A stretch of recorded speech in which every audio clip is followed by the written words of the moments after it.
La Banque Ville-Marie, founded in Montreal in 1872, had a promising start, but its reputation was marred by fraudulent activities and ultimately led to its downfall. For over 2 decades, the bank operated normally, but internal misconduct began to surface as some of its directors and officers engaged in speculative and dishonest practices. By June 25, 1899, the bank was forced to suspend payments when it was revealed that there had been an illegal overuse of banknotes, which had been hidden from the government. This fraudulent overcirculation, along with a significant number of bad debts that had gone unreported, spelled disaster for the institution. Key figures within the bank, including the president and the chief accountant, were implicated in the embezzlement of assets through risky speculation. Their actions led to the bank's collapse and subsequent legal action.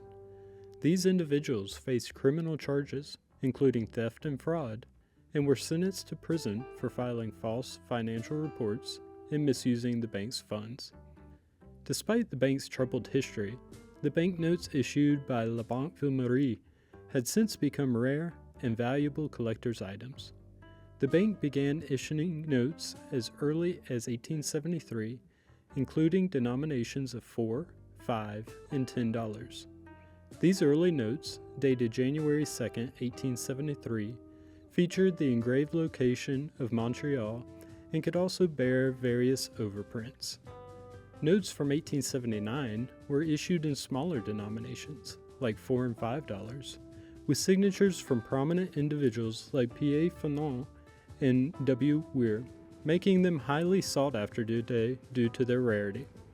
The bank's later issues, including $5, $10, and $50 bills from 1885, are exceedingly scarce, with only proof examples known for the $10 and $50 denominations. Issued notes from this period, such as the $5 note with the blue NN overprint, are especially prized by collectors.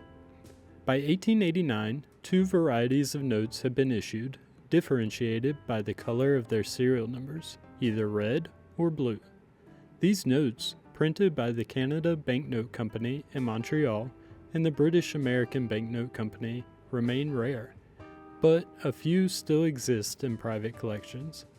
The bank also issued its final set of $50 notes in 1890, which are now considered incredibly rare.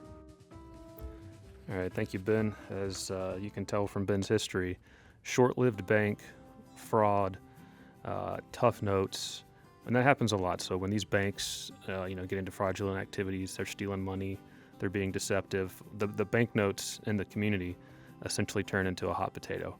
So no one wants to hold it. So the second you get it, you're trying to get a different banknote, you're trying to spend it, turn it into coin, whatever it is. So that's a big part of the rarity, and plus just the bank being, at this point, dead for over 125 years. In reality, probably the supply of notes we have now is, for the most part, going to be the supply we have for the foreseeable future. We're talking maybe a couple dozen notes in total known on the bank. Most of them are going to be that 1889 5.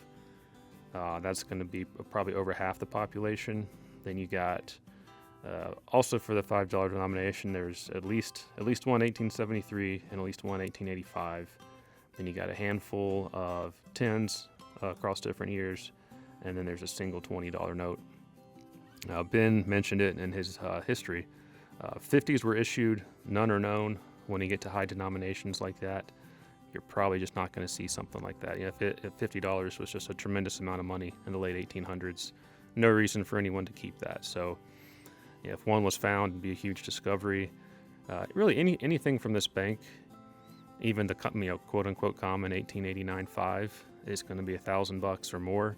But you get into something nice, even a common quote common 1889 5, in good condition, probably several $1,000s. You get an earlier note or a higher denomination, probably shooting from the hip here, $5,000 plus.